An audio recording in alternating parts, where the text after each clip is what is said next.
Do you believe that you are unnecessary to the world? You're not correct. That normal breath you're taking at the moment may be far more important than you believe. Would the Earth genuinely feel anything if 8 billion people stopped breathing at once? Or even if humans stopped for a second, would the atmosphere just continue?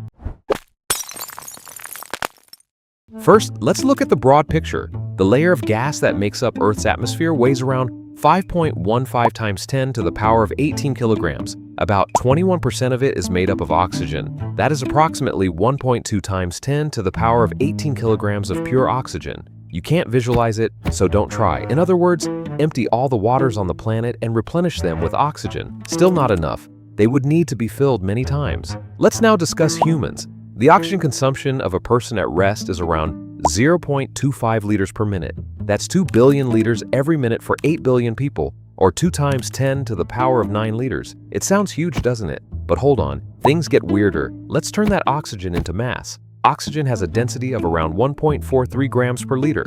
The amount of oxygen used in a minute, 2,860 tons, or almost 2.86 times 10 to the power of 9 grams every minute. By everyone on the planet, 2,860 tons, is that a lot?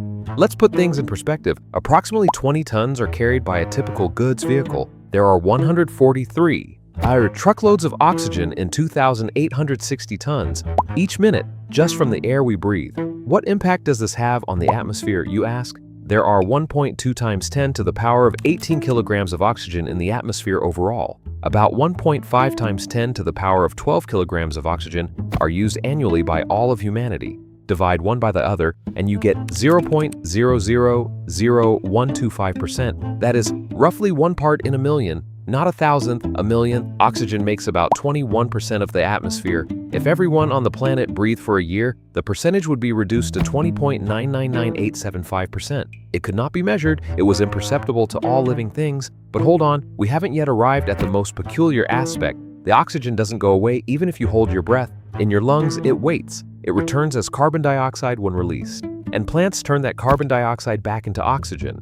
The atmosphere self-regulates. You are not a reservoir, you are only a pipeline. Let's reduce the scale now. Come to your room from the city. A typical bedroom is 20 square meters with a 2.5 meter ceiling. 50 cubic meters is the volume. There are around 14.6 kilograms of oxygen inside. You use about 0.015 kilograms of oxygen per hour. Mathematically, if the room were completely sealed, the oxygen would run out in roughly 970 hours. But oxygen levels become dangerous well before that, around 200 hours in, when concentration drops below the safe threshold, and even that is not what would get you first. The real danger is what you breathe out. Carbon dioxide builds up in a sealed room far faster than oxygen depletes. Within 2 to 4 days, CO2 levels would reach concentrations causing severe headaches, disorientation, and eventually unconsciousness. It wouldn't be the lack of oxygen that caused you problems, it would be your own exhaled breath. And you are taking a breath every 4 seconds without even realizing it. In the midst of all these figures, you can't even feel your breath being carried by the atmosphere. Together, 8 billion humans are breathing. The air shrugs, and you are still breathing calmly in the middle of all this cosmic equilibrium.